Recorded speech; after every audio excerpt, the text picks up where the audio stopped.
We are back, and as promised, we have author Sam Farmer. He wrote the book A Long Walk Down a Winding Road, and Small Steps, Challenges, and Triumphs Through an Autistic Lens.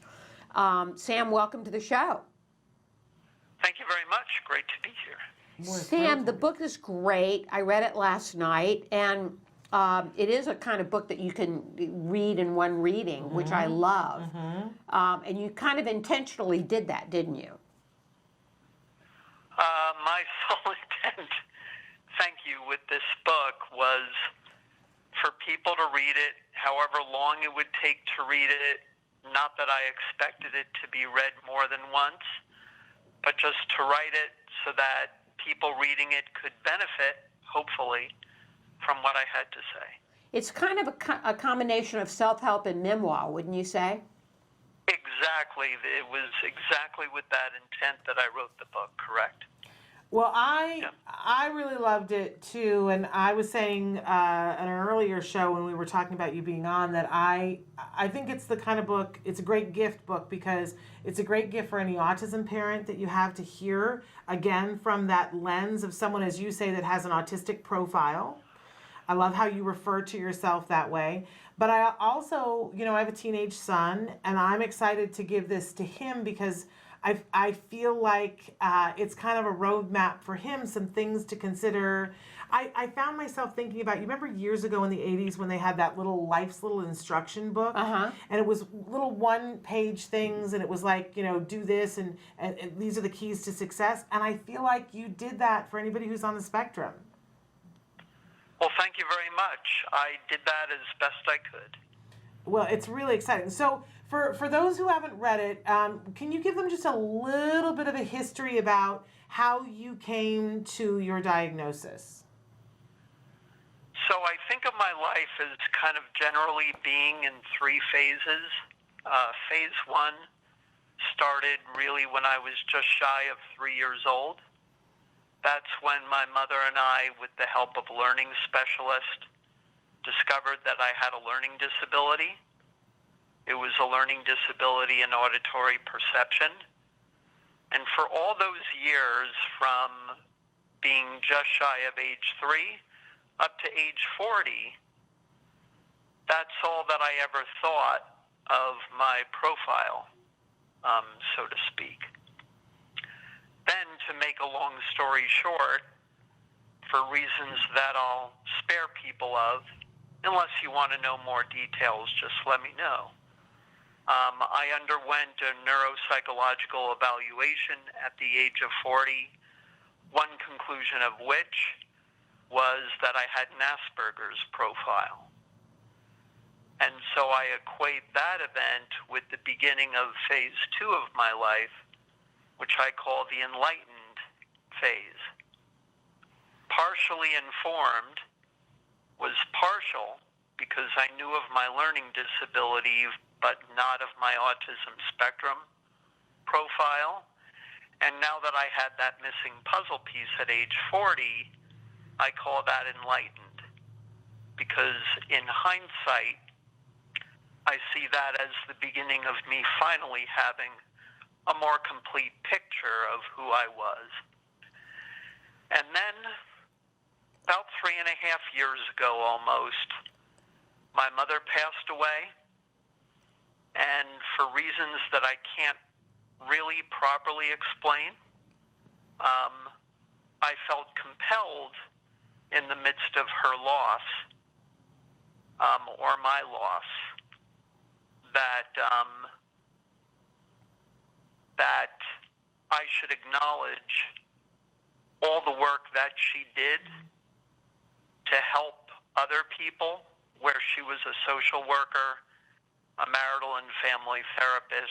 She worked in mental health centers and in school districts, helping people. I wanted to honor her legacy of helping others by trying to help people myself, and in doing so to honor her legacy. And I call that in the book phase 3, which is the paying it forward phase. I couldn't pay her back at that point because she had passed on. So instead I chose to pay it forward, It's lovely. which is the book and all my other blogs and articles, presentations, videos, all of which can be accessed at samfarmerauthor.com. They're all part of what I call my paying it forward mission, in line with the phase I'm currently in, phase 3 of my life, the paying it forward phase. Okay. And you say that your diagnosis was actually a bit of a relief for you, right? Yes and no. Initially, it was a real shocker. It blindsided me and frustrated and confused me, in part because I had known people in my life who were autistic or who had Asperger's, and I admittedly had a hard time reconciling what I knew about them with what I had just found out about myself. But in relatively short time, I got past that, and I started to try to extract some good out of the diagnosis, because at heart, I'm an optimist. And,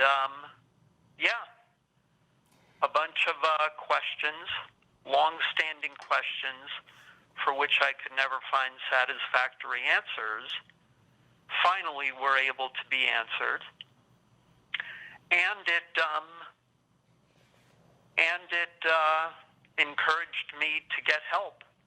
And the help that I received as a result of that diagnosis strengthened me, made me smarter. It led to my various writings. It led to the book and to all the doors that writing this book has opened. And so ultimately, yes, I would even go so far as to call it a blessing. Perhaps counterintuitively,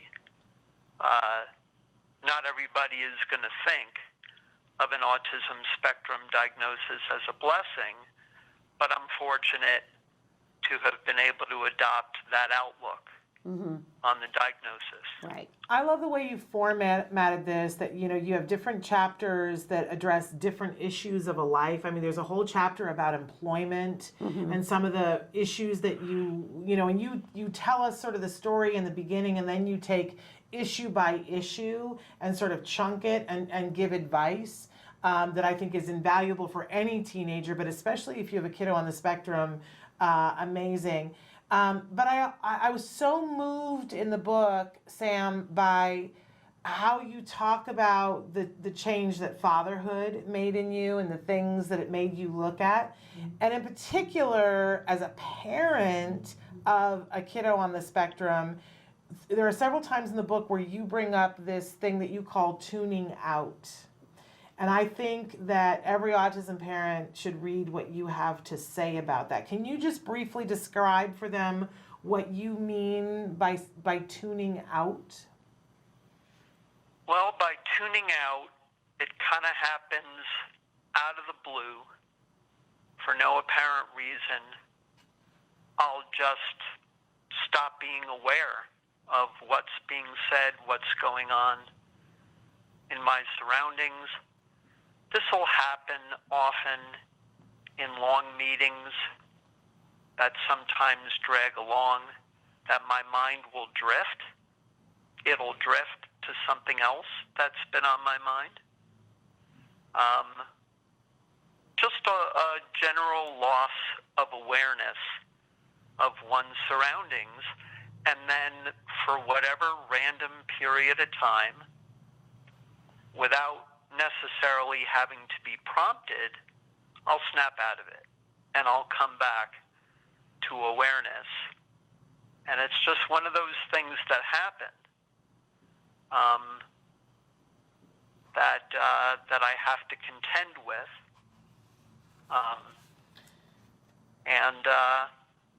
I'm fortunate that the consequences of the tuning out haven't really been that acute. I'm fortunate for that, but it is what it is. And I try to be very candid in the book. Yeah. I try to express what my vulnerabilities are. A very profound thing was said in the wake of this Kobe Bryant tragedy. I heard it on CNN yesterday, that to show vulnerability is actually, in a way, to show strength. Mm-hmm. And I try to convey that attitude, that mindset in this book, and that's but one example of how I do that. Well, I particularly appreciate it because I think we all tune out. Mm-hmm. I'm guilty of tuning out. Like, if I'm in a long meeting, I'm going to tune out too. And I appreciate your description of it. But I think what I read in here was, and even you describe here, because you say the realist in me tells me that this challenge, this idea of not tuning out, is probably one of those that can be diminished only to a limited extent, right? So that there is this awareness of the fact that, maybe you can lessen it, but you're never going to get rid of it.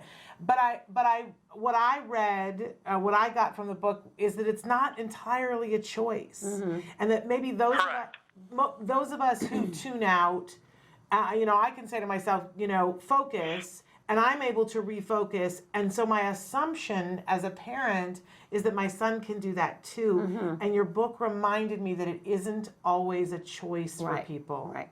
That's a great gift to give a parent.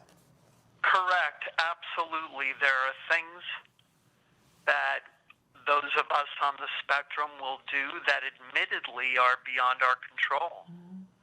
But I think that that's true to varying extents of all of us. Absolutely. There are things that we all do that are beyond our control. So what do? We control what we're able to, and we kind of accept, ideally, we come to an acceptance of what we cannot control and say, look, this is part of being human. It's intrinsic to the human experience. We're better off accepting it than beating ourselves up over it. I talk a lot about the connection between acceptance and learning how to love yourself, of building self-esteem. And this is one example where acceptance helps in terms of that, in terms of the view that you have of yourself, and admitting to yourself that, look, I'm human. You win some, you lose some. Some things you can control, other things you can't. That's life. Mm-hmm.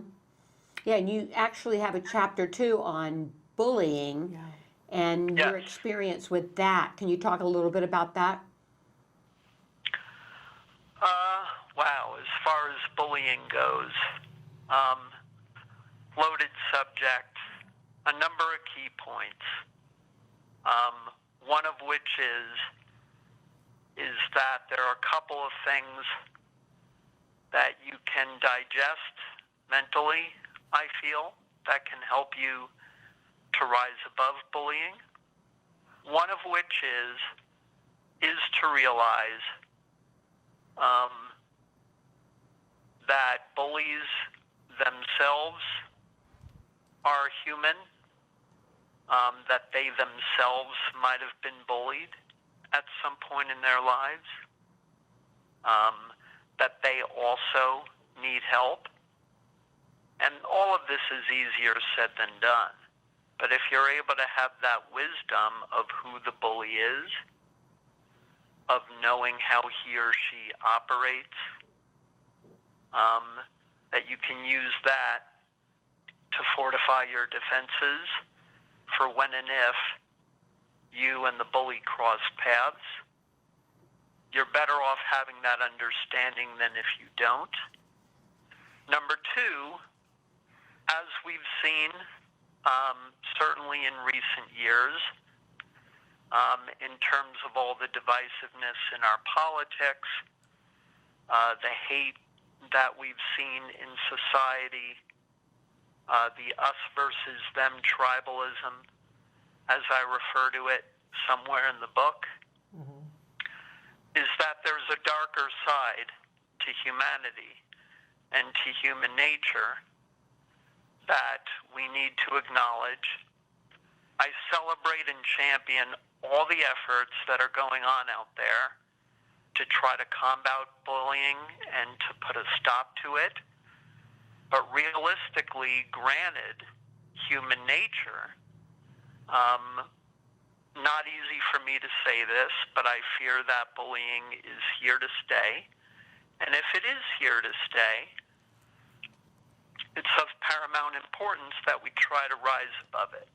Mm-hmm. And having that knowledge of how people can be, and that we have people in positions of power who don't always behave the way they should, who themselves, regrettably, are capable of bullying, who are doing role modeling in all the wrong ways, that using that knowledge of how people are and how people have conducted themselves, again, it's a way to fortify your defenses, to actually see bullying coming your way, even if it doesn't, and wouldn't it be great if it never has to again, Mm-hmm.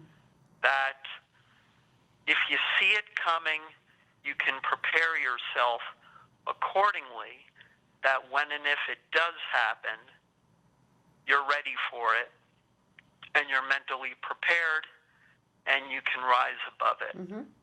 Those Right. are among a few of the key points I make of how you can rise above bullying.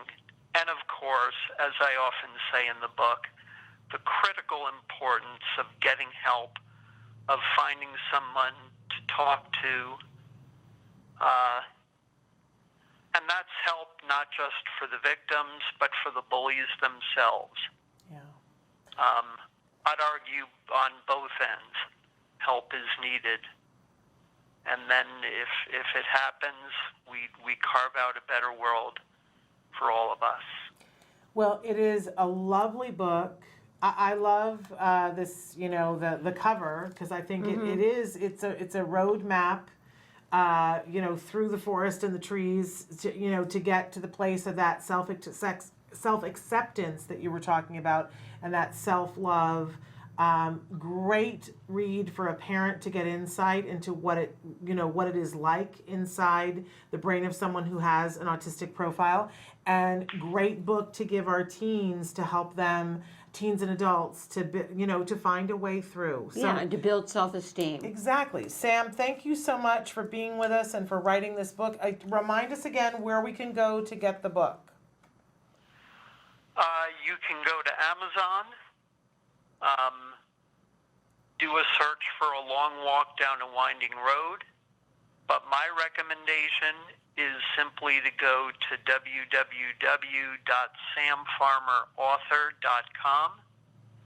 On that website, there's a section where the book can be ordered. You click on a button, it takes you right to the book page in Amazon, where it can be ordered either as a paperback or as an ebook for Kindle. Love it.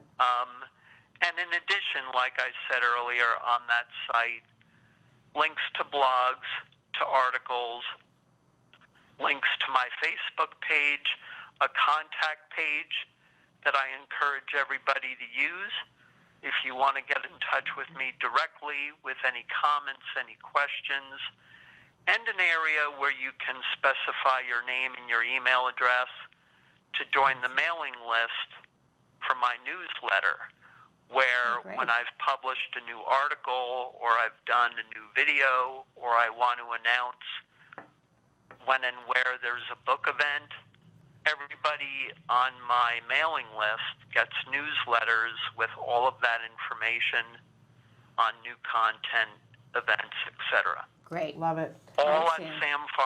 samfarmerauthor.com. samfarmerauthor.com. Thank you for joining us today, and good luck to you. Thank you so much. This was great. Thank you. Bye-bye. Bye-bye. Bye-bye.